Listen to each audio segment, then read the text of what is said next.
Hi everyone, a very good morning. I am K Sharma and I welcome everyone on this channel that is CSR's IAS Academy. जो आज हमारी बातचीत होगी that will be on three topics basically, and those three topics are part of the Hindu and Indian Express. तो demography and destiny, a travesty, understanding the nuances of the liberal arts. तो basically travesty में किस तरीके से recent जो चंडीगढ़ में elections हुए हैं, ठीक है, उनके ऊपर किस तरीके से डेमोक्रेसी पे क्या इम्प्लीकेशन है, इसकी हम लोग बातें करेंगे, ठीक है। दूसरा कि understanding the nuances of liberal arts, किस तरीके से लिबरल जो पढ़ाई होती है, liberalism and all the school of thought की, तो वो क्यों इम्पोर्टेंट है, उस चीज़ को यहाँ पे हाईलाइट किया गया है आनंदनी दार के द्वारा, ठीक है। जो थर्ड आर्टिकल है वो हमारा है कि डेमोग्राफी एंड डेस्टिनी। तो इसमें बोल रहे हैं कि जो लेखक हैं वो बोल रहे हैं कि the population dialogue in India has been dominated by concerns about population explosion. तो इस रिस्पेक्ट में पूरा का पूरा वी विल बी टॉकिंग, ठीक है। So before proceeding further, let me bring your attention here. अगर आपको हमारा कंटेंट पसंद आ रहा है तो please subscribe to our YouTube channel और यहाँ पे आके लाइक बटन भी दबाएं so that our notifications can come to you. The second is the Telegram channel, ठीक है। अगर आपको ऐसे ही कंटेंट और चाहिए तो फॉलो आवर टेलीग्राम चैनल। वहाँ पे हम लोगों ने बहुत हर दिन का न्यूज़ जाता है, ऐसे करंट अफेयर्स जाते हैं, एंथ्रो की क्लास जा रही है। So follow that Telegram channel and if you have requirement for a personal mentorship program, do call this number. Sir का नाम है चंद्रशेखर, ओके। और इनसे आप बात करो, इनको I mean this mentorship program is very crucial in anyone's who is preparing for UPSC। मुझे तो लगता है कि हर एक एग्ज़ाम में मेंटरशिप की बहुत आवश्यकता पड़ती है और इस मेंटरशिप में basically you will be getting guidelines, you will be getting daily this things to handle and how to handle prelims, how to handle mains, how to handle interview, all these aspects will be covered daily। क्या पढ़ना है, महीने में कितना ख़त्म करना है, revision process कैसे रहेगा, for all that thing go for this number, talk to him and have a better understanding of the UPSC exam। So without further delay, let's start our topic for today, okay? And the first topic is demography and destiny। Finance Minister Nirmala Sitharaman ji pledged in her speech to announce the 2024 budget that a committee will examine India's population growth to make sure the country is on track to reach the Vikshit Bharat goal by 2047। तो विकसित भारत गोल कब तक करना है, 2047 तक। So basically इस article में मतलब जो बजट स्पीच हुआ निर्मला जी के द्वारा दिया गया, उसमें उन्होंने बोला कि किस तरीके से विकसित भारत जो अचीवमेंट हम लोग करना चाहते हैं उसके लिए एक कमेटी बनाई जाएगी जो पॉपुलेशन के इस बढ़ते दौर को किस तरीके से बेनिफिशियली एफिशिएंटली यूटिलाइज किया जाए, उसकी बातें उन्होंने रखी। इसमें कॉन्टेक्स्ट क्या था, तो India has become the most populous country. Recently एक सर्वे आया था जिसमें most populous country India has become with 1.45 billion people in the world for the foreseeable future, and it has happened nearly 50 years after the brutal implementation of the population control program in 1976, which signals a shift in public discourse regarding the direction of India's demographic transformation. However, it doesn't seem to be the terrifying prospect in previously seemed to be. Family planning has become the norm for all societal groups and fertility rate has gradually decreased. I think it has come down to 2.1, I believe, to the point where two parents are being replaced by two children, ठीक है। Furthermore, India has discovered that its population growth shouldn't be hindrance to its ongoing economic expansion and hence they require focus on multiple priorities, ठीक है, तो अभी हम लोग discuss करेंगे what are the various focus priorities जो government रखना चाह रही है। ओके, तो पहला है एक्नॉलेजिंग दी डेमोग्राफी। क्या है पहला? एक्नॉलेजिंग दी डेमोग्राफी। ठीक है, it is imperative to acknowledge that demographic fate of India in 2047 has already been predetermined. The workforce of 2047 is already here and will not resemble the workforce of 2024 in the slightest. Currently, 23% of people are between the age of 40 and 59. 23% between 40 and 40 to 59 years. ये हमारा जो पूरा जनसंख्या का 23% किस में है? 40 से 59। While 33% is between 20 and 29। देखो 33% बिटवीन 20 एंड 29, ये एज ग्रुप है, दिस इज एज ग्रुप। ठीक है, okay. However by 2047 the younger population share will decline। ये इंपॉर्टेंट है कि 2047 तक क्या होगा, जो यंगर पॉपुलेशन जो अभी 10% से ज़्यादा है, यू कैन सी यहाँ पे difference, will decline and older working age population share will rise। ठीक है, जो अभी जापान का हाल है, making up a combined of 20% of the 28% of population, total population. तो वे फॉरवर्ड क्या है इसमें? Beyond formal schooling we need to invest in ongoing skill development and the on-job training to make sure that this expanding proportion of middle-aged workers can meet the ever-changing demands of an increasing digitally driven economy। इस चीज़ को आपको समझना है कि हमें ऐसा skill उनके अंदर भर देना है जो अभी हमारे पास यंग पॉपुलेशन है, ताकि वो 2047 में जो डिजिटल एरा होगा उसके साथ डिमांड और सप्लाई का मैच हो सके। So acknowledging the demography is very important to formulate the policies in such a way. दूसरा क्या है? Regional variations in productivity. Population ageing will be more noticeable in southern more developed states just as fertility drop first appeared in these states। now आप ऐसे समझिए कि जो southern states के बहुत सारे स्टेट्स हैं, for example Kerala is there, Tamil Nadu, Karnataka, तो इनका क्या हुआ ना कि ये लोग बहुत पहले से ही अपने पॉपुलेशन को कंट्रोल कर लिया, and that is also a demand कि क्या अगर हम पॉपुलेशन कर लिए कंट्रोल तो it is a issue, because in when there is a delimitation commission happens, so they decide कि how many constituency will be required for a certain state।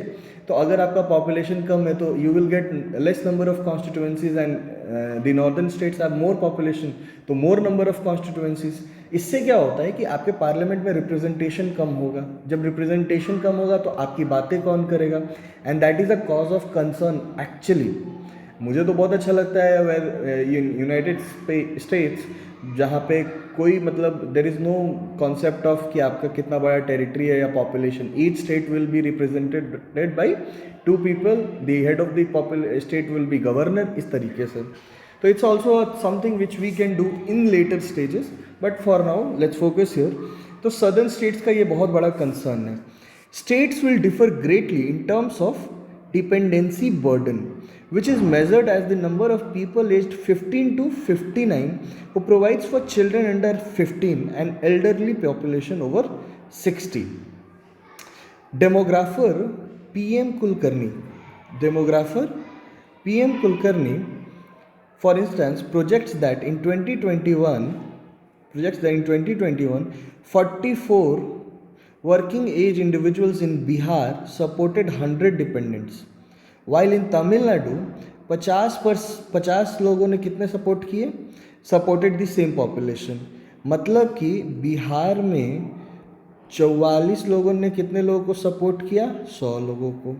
Tamil Nadu में 50 लोगों ने सपोर्ट किया 100 लोगों को। आप समझ पा रहे हो? By 2051 this ratio will reverse, the 47 in Bihar and 24 in Tamil Nadu।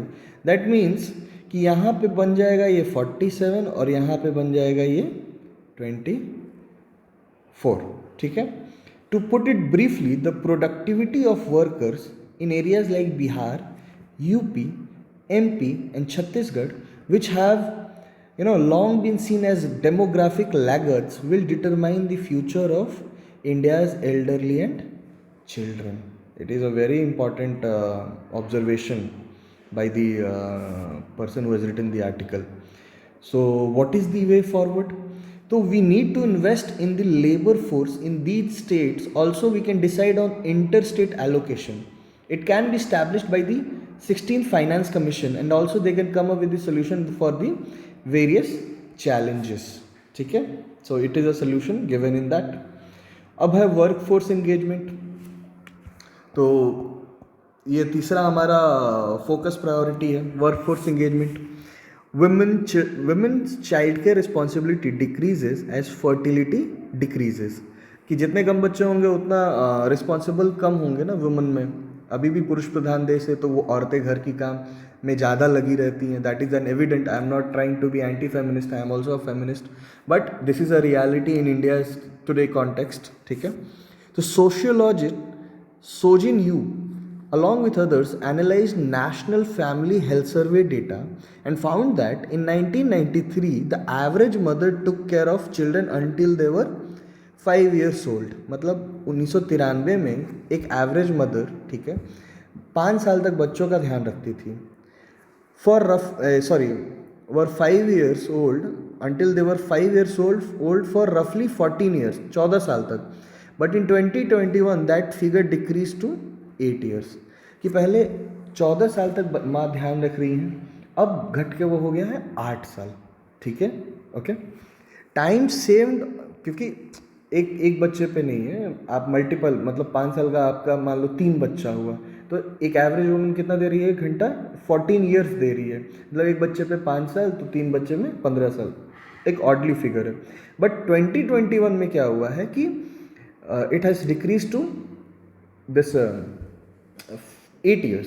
That means on an average एक बच्चे पे कितना साल दिया जा रहा है, 4 साल. तो 8 साल में 2 बच्चों का ध्यान, that is what above we were talking about, कि ऑलमोस्ट 2 बच्चे पे दो पेरेंट्स पे 2 बच्चे हो रहे हैं.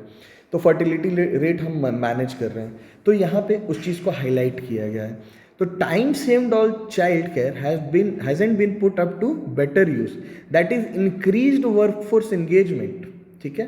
मतलब जो टाइम बच रहा है तो वो हमारा वर्कफोर्स ही है ना, female workforce. Engage them, give them certain skills so that they can engage themselves. If we don't figure out how to make the workforce more welcoming to women, we'll miss the chance to transform a demographic dividend into a gender dividend. We already have this advantage of demographic dividend. ठीक है. इसमें हम लोग female और mail नहीं कर रहे हैं. मतलब हमारी मुख्यतर जो जनता है, including male and female and other aspects of society, they are towards a younger population, they are more a younger population. But अगर इसी को हम अगर ज़्यादा डिवाइड, मतलब यूज़ अच्छे से करना चाहते हैं, तो हमें जेंडर डिविडेंड कंसेप्ट को इम्पोज कर. जेंडर डिविडेंड मतलब क्या, कि both the workforce are utilise equally. अब ऐसा नहीं होना चाहिए कि हमारा 50% अगर डेमोग्राफी है तो उसमें मतलब 100% ऑफ 50%, 69% जो पॉपुलेशन है वो मेल है जिनका हमने यूज़ किया, और 31% फीमेल हैं जिनको हमने यूज़ किया, और 70% were not used, they were not made capable. This is what the author is trying to say here. तो आखिर what is the way forward? तो way forward is improving child care accessibility. could be, मतलब child care accessibility could be one of the best strategy to increase women participation in the labor market. ठीक है. Perhaps by combining anganwadi with the Mahatma Gandhi national rural employment guarantee scheme. मतलब एक इन्होंने idea दिया है कि आंगनवाड़ी के वर्कर फोर्स को अगर MG नरेगा जो हमारा 100 डेज़ का एम्प्लॉयमेंट गारंटी स्कीम है उसके साथ अगर कंबाइन किया जाए तो हम लोग इंक्रीज्ड वर्कफोर्स, मतलब we can increase the labor market presence, basically women के लिए. There is no reason why the provision of child care on a rotating basis under the supervision of a qualified early childhood educator cannot be part of authorized MNREGA work, definitely. The third is increasing capacity of old age population. किसका बढ़ाना है? Old age का. Understand like this: increasing capacity of old age population. The older population capacity must be increased for self sufficiency due to a combination of an aging population and a decreasing number of children to take care of them. A variety of measures will be required such as raising the retirement age. अभी कितना है? Majority 60 है. Coat vote का छोड़ दे तो 60 है as an average rate where people are retiring. ठीक है. Improving old age pension plans. ठीक है, पहले वाला बहुत अच्छा था, इसीलिए सरकारी नौकरी का बहुत चाम था. And granting more flexibility in selling homes और land which account for the majority of the wealth held by the majority of the health held by the elderly in India. These are few of the suggestion कि किस तरीके से हम बढ़ा सकते हैं. Let's talk about China's population experience. The concerns regarding the country's population boom have historically dominated demographic discussion in India. However, the various lessons can be learned from China, where they had paid a heavy price. ठीक है.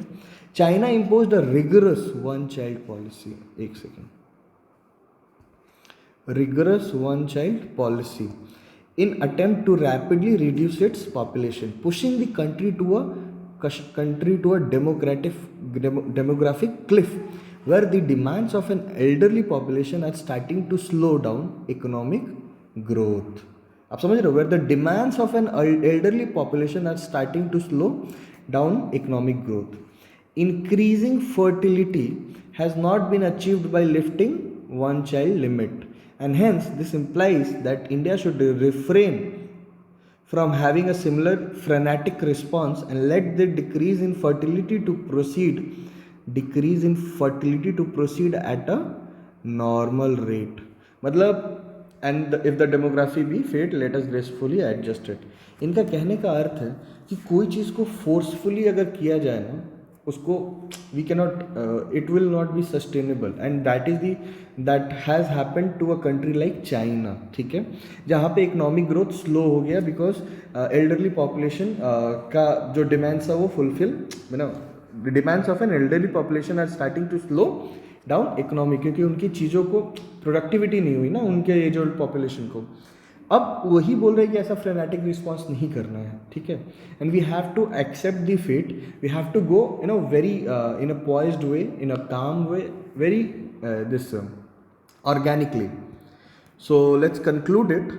The multifaceted nature of these difficulties calls the involvement of economists, sociologists, demographers, and public policy specialists. A positive feedback loop will be created when a highly qualified group is established to assess the difficulties presented by the demographic shift in tandem with the 16th Finance Commission, and the committee's recommendation will then influence government spending priorities. ठीक है, तो इस पे question भी था, but एक बहुत ही वैसा टॉपिक था, मतलब इंटरेस्टिंग टॉपिक था, और किस तरीके से हम लोग डेमोग्राफी के बोथ फीमेल को यूज़ कर सकते हैं, किस तरीके से बच्चे और मतलब children and old age population के नीड्स को केटर कर सकते हैं. So you have to adjust in according in tandem with that. ठीक है, क्वेश्चन आएगा यूपीएससी में, you have to write these points. ठीक है, मेमोराइज दिस फैक्ट्स जो ऊपर में लिखा हुआ है. एक अपना खुद का है सेपरेट हैंड आउट होना चाहिए, उसमें अपना points should be there, you can elaborate those points. So the next topic is a travesty. ठीक है, okay. So it is in sync with UPSC syllabus GS2. Okay, तो parliament and state legislature, structure and functioning, structure, organization and functioning of the executive and the judiciary, salient features of the RPA 1951, appointment to various constitutional posts, power, functions and responsibility of various constitutional bodies. तो ये UPSC के syllabus से ये topic match करता है. Let's start. Why it was in the news. The Supreme Court of India's stinging observations about how the mayor of Chandigarh was elected have verified suspicions that the Manoj Sonkar, the BJP candidate, won through manipulation. This is the news. ठीक है, this is the allegations from Aam Aadmi parties to this BJP. Manipulation of Chandigarh mayor poll क्या हुआ. So the chief justice of India called the election a mockery of democracy. एक video viral हुआ था, I am sure you must have seen that, जिसमें mayor while calculating the votes is looking at the camera suspiciously and is removing all those with the mark something, there was an issue after that. तो इसको देख के chief justice of India ने बोला कि it's a mockery of democracy. After seeing footage of videotaped voting procedure and finding it shocking because the presiding officer himself seemed to be tampering with the ballots. Upon the announcement of the BJP's victory in the election, many observed that the January 30th election was a travesty since 8 of the elected councillors' votes were overturned. तो क्या किस तरीके से mayor के election होते हैं? तो mayor is elected by 35 councillors and the member of parliament for Chandigarh, ठीक है, and a show off hands और members raising their hands in favor of the various candidates is a straightforward procedure for a relatively small elected body to choose its mayor. मतलब 35 councillor along with the जो MP हैं चंडीगढ़ के बैठेंगे, अलग अलग candidates के नाम आएंगे, उस पर येस नो करना है और सिलेक्शन हो जाएगा. तो उसमें क्या होता था, voting slips were required for them to record their preferences which suggest that there was a suspicion of probable cross voting, ठीक है. तो why was the procedure questionable? तो मिस्टर मासी हु प्रिसाइडेड, ठीक है, मिस्टर मासी presiding officer over the election was accused of failing to show the invalid ballot papers to the contestants. इन्होंने नहीं दिखाया कि जो बैलेट पेपर्स को इनवैलिडेट कर दिया गया है ड्यू टू सर्टेन रीजंस, उसको दिखाना है कि आप कैंडिडेट्स को दिखाओ कि कंटेस्टेंट को कि भाई ये इनवैलिड वोट्स है, ये वैलिड वोट्स है. Therefore, the precise reason behind the invalidation of these votes, which were probably ones that should have gone to the AAP candidate, was unknown. These are the allegation and these are the procedure of mayor election in Chandigarh. तो इसका बहुत बड़ा implication भी है. तो let's understand that क्या है. तो डेमोक्रेसी इज थ्रेटेंड. क्यों? Even if the development only affects one municipal corporation nation wide, democracy is seriously threatened by the notion that an election में B ब्लैटेंटली rigged. This is the opinion of the writer who has written this article.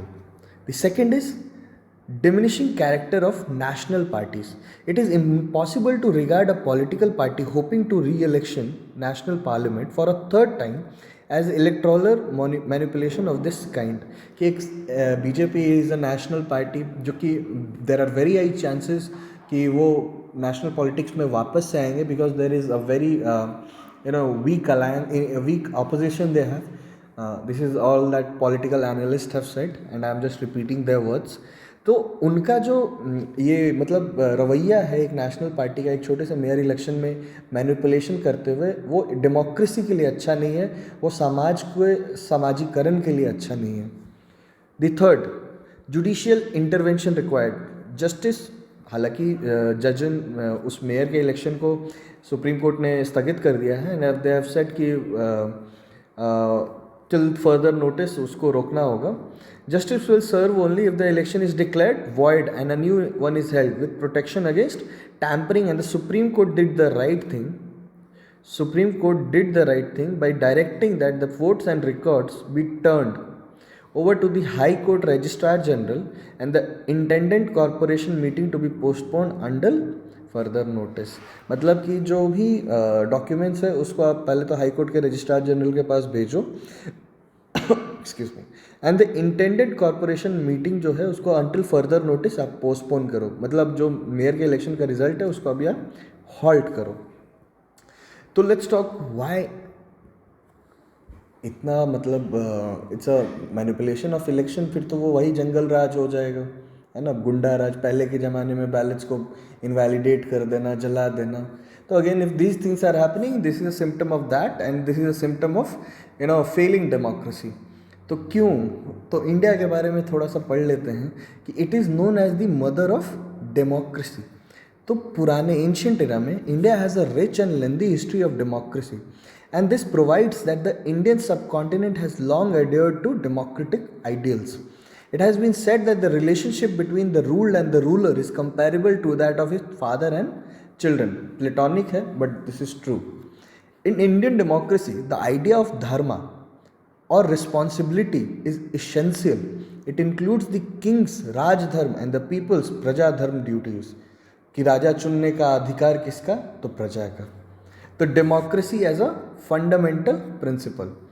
Indian democracy fundamental principles of equality, freedom, peace, acceptability and inclusivity serve as the cornerstone for the dignified lives of its people.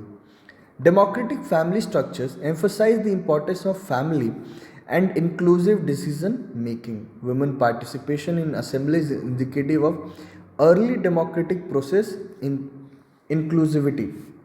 कि पहले के election में ऐसा नहीं था कि पुरुष ही करेंगे. कई तथ्यों पे हमें पता चला है कि महिलाएं भी उतनी ही इक्वल थी. ठीक है, तो हर तरीके से हर वर्ग के लोग आके चुन रहे हैं. ठीक है, तो इसलिए इसको जमहूरियत का जननी कहते हैं. जमहूरियत इज डेमोक्रेसी को जमहूरियत मतलब विल ऑफ पीपल. ठीक है, तो उसके जननी बोलते हैं. India is the mother of democracy. India's democratic basis, based on social values and historical developments, stresses dharma-driven, enduring democratic ideals that defines the responsibilities of both the ruled and the ruler and the ruled. Ruled नहीं होगा, ruler होगा. Both the ruler and the ruled. The historic legacy of participatory democracy. In democracy we find many things and many aspects when you read polity or PSIR. तो उसमें participatory democracy is a part जहाँ पे हर वर्ग के लोग participate कर रहे हैं और अपने नेता को चुन रहे हैं जो कि उनके लिए policies बनाएंगे पार्लियामेंट में जाके. Democracy emphasizes the public's role in choosing and endorsing leaders, emphasizing the legitimacy of the ruler and the significance of popular consent akin to protective father guaranteeing the well-being of his children. इन्होंने बहुत ज़्यादा comparison किया है एक बाप और एक बेटे का, और कई मायनों में सही भी है, but however include political format platonic है. ये बातें थोड़ी प्लेटोनिक हो जाती हैं. जिनको प्लेटोनिक नहीं पता है उनका मतलब ये है कि बहुत आइडियलिस्टिक हो जाती हैं. Democratic spiritual social Athos. The philosophical foundation of democracy, the Rigveda, N ancient Indian text states एकम शद विप्रा बहुधा वदंती. एकम शाद विप्रा बहुधा वदंती. उसका मतलब है the supreme reality is one, the sages call him by various name. समझ रहे हो? ऋग्वेदा ये बोलता है democracy is based on equality and for millennia Indian philosophers, saints and poets have acknowledge and emphasize the significance of this. ये ऋग्वेदा का एक quote है, लिख लो. डेमोक्रेसी का क्वेश्चन आएगा, कोट कर देना. So what is the way forward? India's citizens have played an essential function in maintaining its democracy, and hence every Indian must select and elect the most qualified candidate for the position of democracy, for democracy to function effectively. To revitalize this concept of earth as an imagination, civil society must transcend the nation state. India needs to reconsider its approach to peace, and it must transcend the formal definition of boundaries and security. So we are done with the second topic. So let's start with the third topic, the understanding the nuances of liberal arts. ठीक है, तो ये क्या बोलता है? तो ये पहला तो कि यूपीएससी के सिलेबस से मैच होता है. तो GS1, तो history of the world, political philosophies like communism, capitalism and all. GS2 में एजुकेशन, क्योंकि एजुकेशन में इस तरीके के फिलोसफी का क्या रोल है. एंड GS4 जिसमें contribution of moral thinkers and philosophers from India and the world, जिसके मतलब लिबरलिज्म के पर्सपेक्टिव में किस तरीके के कॉन्टेक्स्ट में बहुत सारे लिबरल फिलोसफर रहे हैं और उनका क्या रोल रहा है. तो ओवरऑल यूपीएससी का जो सिलेबस है ना, आप ऐसे देखो कि दे आर ऑल इंटरमिंगल्ड. ठीक है, आप जिस दिन समझना चालू कर देते हैं कि ये GS1 का जो एस्पेक्ट है GS4 में भी कवर्ड हो रहा है, GS2 में भी कवर्ड हो रहा है, तो आप चीज़ों को मतलब इंटरलिंक करने लगते हैं. And that's how you develop the understanding कि किस तरीके से एक पॉलिटिकल स्ट्रक्चर, एक इकोनॉमिक स्ट्रक्चर को टेस्ट करता है, इकोनॉमिक स्ट्रक्चर पॉलिटिकल स्ट्रक्चर को टेस्ट करता है, ठीक है, उस पर लोगों का ओपिनियन एथिकली क्या रहता है, मॉरल क्या रिस्पॉन्सिबिलिटीज है. So you are touching the GS4. So this is how everything is interlinked. Okay, so first of all, why it was in the news? A more harmonious future requires a better appreciation of the importance of liberal arts education, a fact that is being overlooked in many modern popular and right wing articulation. This is what the author believes कि current world में जो modern population modern जो popular belief है right wing के तरफ, right wing left wing और centre क्या होता है कि नेपोलियन के टाइम पे जो बैठते थे ना लोग फ्रेंच एरा में, तो क्या होता था कि जो सेंटर में बैठते थे, जो राइट में बैठते थे और लेफ्ट में बैठते थे, तो लेफ्ट वाले खुले विचारधारा लिबरल्स, ठीक है, राइट में बैठते थे राइट विंग्स जो ऑर्थोडॉक्स बेसिकली हम कह सकते हैं, और जो सेंट्रल में होती है जिसको टू अ सर्टन एक्सटेंट हमारा कांग्रेस पार्टी रिप्रेजेंट करता है, they have a middle path, not too orthodox and not too very rigid this liberal. So they maintain. कुछ वक्त तक ये perspective narrative was for the Congress party and the right wing projection has always been with the BJP. I don't know how true it is. I have not done a survey, but this has been a popular belief as read in multiple channels and newspapers. Okay. तो liberal art degree program benefits. क्या है benefits? तो misrepresentation of liberal as an ideology. तो पहले तो क्या हो रहा है, liberal art डिग्री का बेनिफिट, तो एज एन आइडियोलॉजी उसको मिसरिप्रेजेंट किया जा रहा है. कैसे? तो liberal ideologies are being misrepresented and seen with suspicion in right-wing and popular current articulation, while they are also becoming more prevalent in the setting of private higher education in India. A more peaceful future depends critically on a greater appreciation of the benefits of a liberal arts education and what it offers to future citizens. Benefits of liberal degree. Student who chose this, Students who chose this degree will be more equipped to address today's issue such as politics surrounding the separation of church and state or the ongoing conflict between Israel and Palestine. So by having a deeper awareness of the subtleties of what liberal arts education has to offer. ठीक है? So why does the liberal subjects need to have an identity? मतलब liberal as a subject हर चीज़ को identity, liberal को identity crisis हो रहा है ऐसा author का मानना है. तो ऐसा क्यों हो रहा है, क्यों आइडेंटिटी होना चाहिए लिबरलिज्म का, उसका एक अपना लिबरल पर्सपेक्टिव का, लिबरल एजुकेशन का मतलब एक पर्सपेक्टिव होना चाहिए, समाज में उसको स्वीकारना चाहिए लोगों को. उसके बहुत सारे रीजंस देते हैं and let's study those reasons. Increase social issues understanding. A liberal art education aims, ठीक है, to provide students and future leaders with the contextual understanding necessary to comprehend today's social issues as it provides study of its historical, sociological, economic and psychological setting. दूसरा इन्होंने क्या बोला है, providing a multi-dimensional understanding.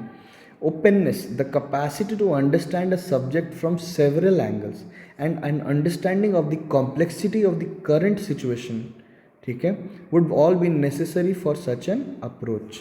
It provides the ability to historicize the current issues through lens of history, showing us how past events have shaped current difficulties rather than ignoring them. देखो, कोई भी approach अपने आप में गलत और सही नहीं होता है, उनको लोग अपने पर्सपेक्टिव से बनाते हैं. As an ideology it's a good ideology, right? Ideology is a good ideology, but the way it is being perceived, कोई भी चीज़ फेमिनिज्म अच्छा है because it talks about equality of women, ठीक है, हर चीज़ में equality in comparison to men, ठीक है, राइट? बट यही जब अल्ट्रा फेमिनिज्म हो जाता है कि फेमिनिज्म के नाम पे you are subjugating the main aspect, men's aspects, तो फिर वो अल्ट्रा वो हो जाता है. तो उसी तरीके से as an ideology liberalism is good, but when there is ultra form comes, ठीक है, कि नहीं हम तो I will go bare without clothes in the market, that is not liberalism, that can not be liberalism. Liberalism never talks about in that way. It is a modern concept. It is about being modest. तो as a PSR student, I too very much have similar context जब हम ऐसे जब किसी perspective के बारे में बात करते हैं. तो इनग्रेन तीसरा पॉइंट क्या है? तो it ingrains a critical approach. Liberal perspectives gives a critical thinking approach that would give us the ability to understand how and why we have an issue or a dispute. For example, आपका हाथ pen हो रहा है right side या left side अचानक से, there is no normal mind would ignore it कि ठीक है किसी चीज़ से हो गया होगा, but a critical mind will observe it कि भाई मेरा लेफ्ट हैंड इज़ पेनिंग और right hand is paining, there should be a concern, let's go to doctor, have a checkup. ये क्रिटिकल थिंकिंग है. या कोई चीज़ क्यों हो रहा है, वाई इट इज़ हैपनिंग, या कोई चीज़ अगर हुआ है तो उसको किस तरीके से एनालाइज करे कि उसका जो फॉल्ट एस्पेक्ट्स है, जो डिफ़ॉल्ट मतलब जो सही एस्पेक्ट्स नहीं है, उसको क्रिटिकली एग्जामिन कर लेना कि ठीक है चलो इसमें ये कमी है, ठीक है वैसे ही हमारे बॉडी में ये कमी है इसलिए ये हाथ दुख रहा है, there is an number of reasons are there, right. तो ये क्रिटिकल अंडरस्टैंडिंग डेवलप करता है as a education. This is what author is trying to implicate here. तो liberal as a ideologically benefits. Liberal as an ideology benefits. Any military conflict, for instance, is a representation of multifaceted fault lines over culture, language, views of truth and justice, rather than a struggle for material resources or religious sovereignty. The concept of sovereignty is frequently constructed. The concept of sovereignty is frequently constructed based on personal interpretation of past claims and injustices. आप देख लो ना Russia में जो Luhansk reason है, Luhansk और दोबांस्क वाला जो reason है where Russia is claiming it is my territory was actually a Ukrainian territory. I am not saying कि रशिया इज़ रॉन्ग और is Ukraine is wrong. All I am saying is कि how this statement is correct कि concept of sovereignty हमेशा past को लेकर construct किया जाता है कि this is the now the new narrative, right. Russia is saying Crimea was a part of mine, so let's invade Crimea. Earlier it was saying that it was a part of this Ukraine was a part of Russia, USSR, let's invade that. अब India कल को बोलने लगे पाकिस्तान तो हमारा ही है, invade कर दे. Again how right it is for Pakistanis world and for us, it will all depend based on the situation. ठीक है. A conflict narrative is more complicated when geopolitical and military objectives are involved. At the very least, a liberal approach should acknowledge these difficulties prior to criticizing any specific voice or story. What is the, I think, fifth point? For building perspective and sense of a subject. Individual identities are inextricably tied to gender, nationality, geography, and other characteristics. An undergraduate studying the liberal arts would instead begin by asking, when and why do national identities matter in order to make sense of conflict between two groups. ठीक है. तो हम भारतीय होने पे गर्व करते हैं, तो भारतीय कहलाना हमारे लिए गौरवान्वित क्यों महसूस हो रहा है हमें, इसके लिए ये जानना ज़रूरी है कि भारतीयता है क्या, क्यों हमें गौरव होना चाहिए. तभी तो हमें, अगर हमारे सॉवरेनिटी पे कल को कोई अप्रोच करता है, चाइना हमारे सॉवरेनिटी पे अरुणाचल में अप्रोच किया कि no this is my part, तो no why Arunachal is a part of India, that should be ingrained in Indian कि no that feeling should be there. And this liberal perspective try to build that, right. It makes you ask that question. Okay. It necessitates acceptance of diversity and compels to question. It is fundamental to human civilization and it compels to talk from a naive perspective. Naive क्या हुआ? बचपना. बच्चा सब कितना naive होता है और they ask a lot of question कि why it is happening, how it is happening. अच्छा ऐसा हुआ तो क्यों हुआ, क्यों नहीं वैसे हो सकता है. So these are called of naive question. ठीक है. तो it compels you, the human civilization को compel करता है to ask those naive questions. एक पर्सपेक्टिव बिल्ड करता है of simply being humans while ignoring the history of human evolution and thus creation of societies, cultures and groups. Does the elimination of one identity contribute to the growth or domination of another? Why do passports matter when we travel if identities are irrelevant? Why don't countries welcome people of different nationalities and religions within their borders? So these are very naive questions, but when you answer it to yourself, you'll get to know कि okay, ठीक है, ये reasons है, ये so, एक critical approach आपका build हो रहा है. ठीक है. Liberal perspective is required to understand the role of power in the central vector. Helps in understanding civilization. The function of power in civilizations can be seen as being incredibly crucial in attempting to address these concerns. Students who have a liberal art education can discover that power is a key concept in comprehending situation and emergencies. Contemporary crisis engagement.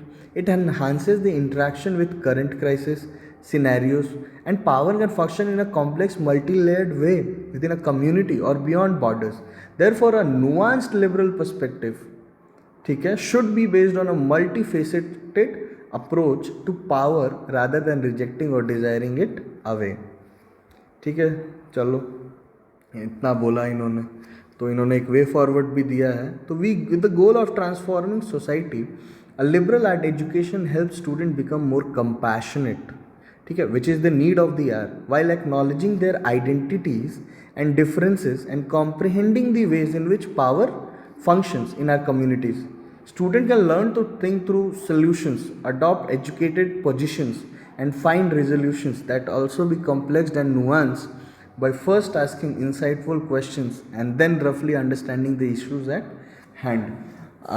अगर इसको थोड़ा current situation में देखें as a student for UPSC, तो when we give our preliminary test examination, we just know like 25-35%. बहुत कोई बहुत smart है 40%, हालांकि उसमें सिलेक्शन हो जाएगा अगर वो नेगेटिव ना करे तो, बट स्टिल, बट आप वहाँ पे एक इंटेलिजेंट गेसिंग करते हैं, क्रिटिकल असेसमेंट करते हैं, and then you get selected. समझ रहे हो ना, वहाँ पीटी, वहाँ पे वो बैरियर क्रॉस करते हैं, एंड 99 पॉइंट कितना परसेंट सिलेक्शन होता है out of 5-6 lakh people, only 10,000-14,000 people get selected. So you see, तो वो जो अप्रोच उस चीज़ को एस्टैब्लिश कर लेता है, पीटी इसका निकल जाता है. So here also the way forward is कि आप पढ़ाइए, लोगों को एक अंडरस्टैंडिंग, बच्चों को अंडरस्टैंडिंग ये होनी चाहिए, and then only things can be questioned, critically approached. ठीक है, this is what all the editorial about. I think we are done for the day, and so a big thank you for listening to me, and please do visit our channel, YouTube channel, subscribe it. We do visit our Telegram channel. ठीक है, एक second, sorry, this is our YouTube channel, this is our Telegram channel. For mental personal mentorship, please call Chandrasekhar sir, talk to him, have a word, and thank you for listening to me. We'll come up with the next editorial topics. Bye bye.